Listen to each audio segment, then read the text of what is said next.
Hello everybody, Iain Robson here, and welcome back to Chellington Farm. Alright, we got a couple things going on today. I've got my John Deere front loader here, and what we're going to go ahead and do is we're going to go ahead and buy our wrapped bale handler, so that we don't tear apart our bales. I don't think we have any other fancy modded ones. Let me just double check. No, I didn't think so. Okay, so let's go ahead and get this guy right here. Let's buy that. And let's hop in the John Deere, take a little close course play. There we go. One of these days I gotta change the button for course play, because if you right click it'll just come up. I use it as my pointer all the time. Anyhow.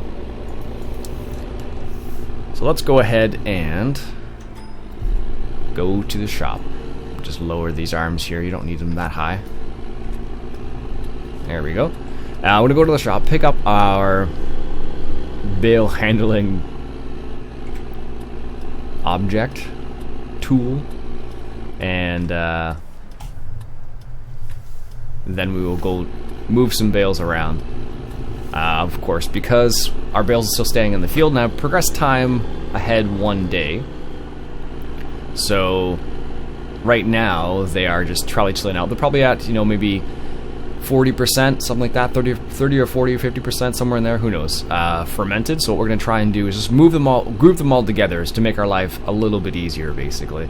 Because right now they're all over the place, and it's going to take forever. And I may have to pick up the weight, and I probably should have picked that up before, but if we need it, I'll go pick it up. Because silage bales, of course, are a bit heavier than hay or straw, for example. Straw bales are super light, and if you have wet hay, then they're pretty heavy. I remember this one time I was helping my brother-in-law haul some. He was gonna wrap them. He didn't wrap them in the field, but it was wet hay basically, and he was using a pickup to haul them, and the bales were just a little bit too heavy for that truck. The truck was able to pull it, but it was definitely felt a bit dicey on the road. Well, not dicey, but you could definitely tell the truck was struggling with all the extra weight from the wet bales. I think I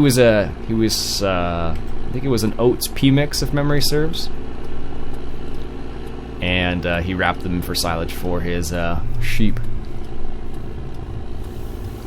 And yeah, it was really interesting to see some of the smaller tractors try it. Or I think at one point somebody with a smaller tractor tried to handle, tried being the key word, to move one of these silage bales, and didn't work so well. You kind of need a bit of a heavier tractor, a bit of a more heavy duty tractor to move some of those silage bales, because they are pretty heavy. If you get like a larger skid steer, that can work too sometimes. It just depends on what you're moving around. Now, if you're doing large squares, then you need an even bigger tractor most of the time, because the large squares are even heavier. Like, for example, one lonely farmer, I think he makes like, is it 500 pounds? I can't remember how heavy the bales are now. 1,400 pounds, I want to say, something like that. So moving some of those larger bales, some larger, heavier bales, takes a bit of a beefier tractor. There we go. Nope, there it is. Let's do a little bit of a U-turn here. And we'll go grab our handling forks. There we go. And perfect.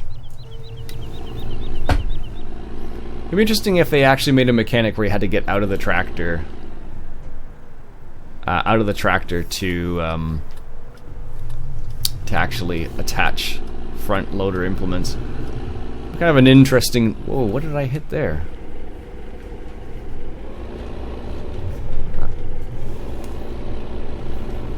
Maybe I hit the flag. That was really strange. I don't know why it seemed like I hit that, but it definitely seemed like that for whatever reason.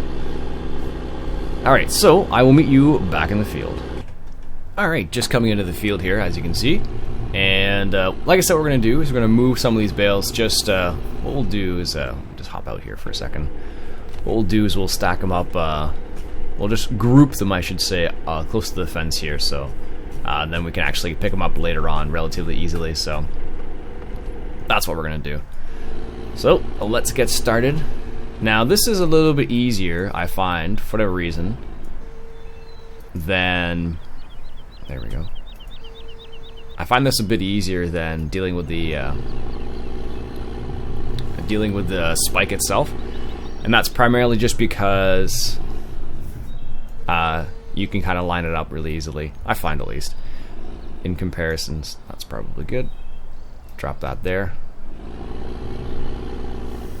Wow, that's really hidden in there. It's like, did it actually go through the fence? No, it just looks that way. So you see it's 46% fermented, so not quite silage yet, but it's getting there. Alright. Unfortunately, we did leave some of the grass just laying about here, so it's one of the downfalls of just missing parts, but you know, it happens from time to time. So you would really tear up your field if you were to actually do this, I think. Just put it down. There we go. Nudge it in there a little bit. Yeah, it's kind of funny. I don't know, sometimes what farmers will do is they'll just leave them in the field for a while until they need them. It really depends on how many animals they have, it seems like. Because the more animals you have, the more likely you are to need them more often, so sometimes leaving them in the field is not necessarily the best option, but it's one way you can deal with them. That's for sure. Stuff like this is going to be really interesting once the side panel comes out by, I forgot the name of the company is now.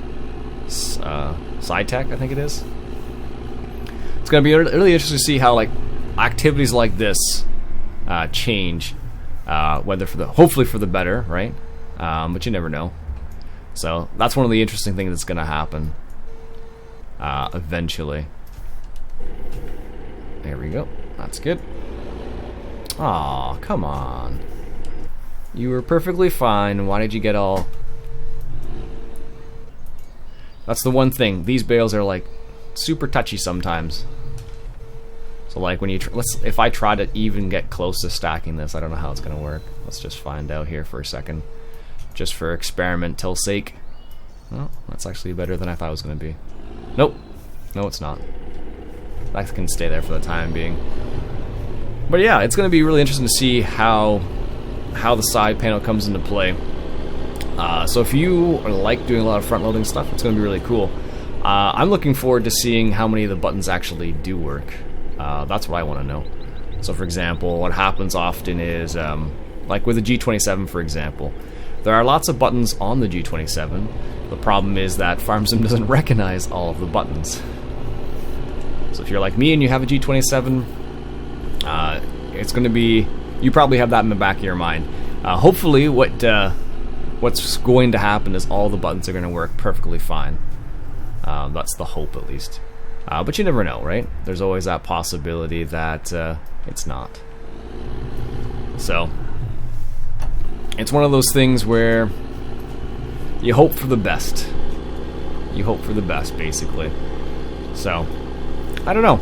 I'm going to be very curious. I believe I have to double check the time now. I haven't looked, haven't even thought about the steering wheel or the side console for a long time now. Not since it was announced, basically. Ever since it was announced, it was like, oh yeah, this is going to be awesome, and then I haven't thought about it since. So, but the side panel does look pretty sweet. It's going to be, if being the keyword, we can totally avoid using the keyboard, then it's going to be fine.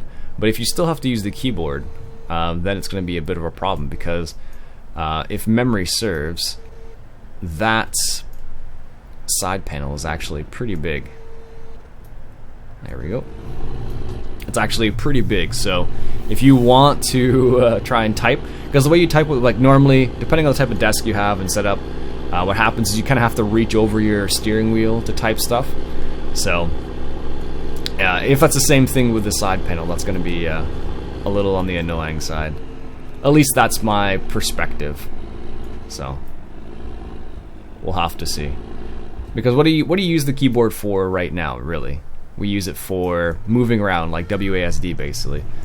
And as far as I know, that's not going to be replaced by the side panel. Now I'll have to take another look at it, but it's going to be, I don't think it's going to replace it completely, unfortunately. So technically on the G27 right now I have the D-pad set up for moving around, but I rarely use that because it's not very efficient in comparison to using WASD. So that's just my perspective, though. I'm sure other people have found other ways. There we go. Drop that there. So like stuff like this, front loading is going to be a lot of, well, quote-unquote fun, I suppose is the word I would say. Some people may still not enjoy it, but it'll be a lot more enjoyable. If you enjoy it already, it'll be even more enjoyable because it'll be much easier to do. Like right now you have to press the button with the mouse and all that jazz. You'll be able to use the joystick that comes with it. So, and as far as I know, it'll work for forestry as well and stuff like that. So, and a lot of people have used joysticks for that and they find it really helpful. There we go. So, I don't know. I think Frito-Lay's, for example, he uses a joystick and he finds it, you know, just one of those things you just can't live without, basically, because it is so so versatile when it comes to forestry. He likes forestry as well too, right? So, all right, slowly progressing along here. These bales aren't quite ready yet, but they will be soon. So, I suspect another day or so in game, and they'll be ready. Just back out. There we go. And we'll just push that bale just a little bit further. There we go. Now the key is as long as you back up straight, I should say, you should be fine. But as soon as you start backing up, like with a little bit of a turn, game over, basically. I feel like I should have started with the far bales first, and then gone to the smaller one or further closer ones. But what's done is done. There we go. Yeah, I think with the joystick, set up for the new side panel is going to be kind of cool. I'm not sure what to call it. I keep calling it a side panel, but I'm not exactly sure what you call it. Side console or the console or something. I'm not exactly sure what the proper name would be. Because, like, for example, the G27, it comes with a G27 and a shifter. But in this case, for Farm Sim, it's not a shifter, so I don't know what the appropriate name would be. What do you call the side thing that's coming with the Farm Sim wheel? Let me know. Let me know in the comments. I'm kind of curious. There we go. So, yeah, I don't know. I like I said, I really hope the buttons are all going to work. And that is really going to be key for me. If the buttons don't work, I will be severely disappointed. So, because if you are like me and you try to maneuver around the deficiencies of the game a little bit, like, for example, if you have a steering wheel, like the G27, for example, you kind of have to adjust a little bit because you can't do everything with your steering wheel. So, for example, on the G27, you have 3 buttons on your right and left hand side. They're about in the middle where the metal plate is. You can only use the top buttons on out of the 3, just to give you that in perspective. You can use the paddle shifters in Farm Sim. That's okay.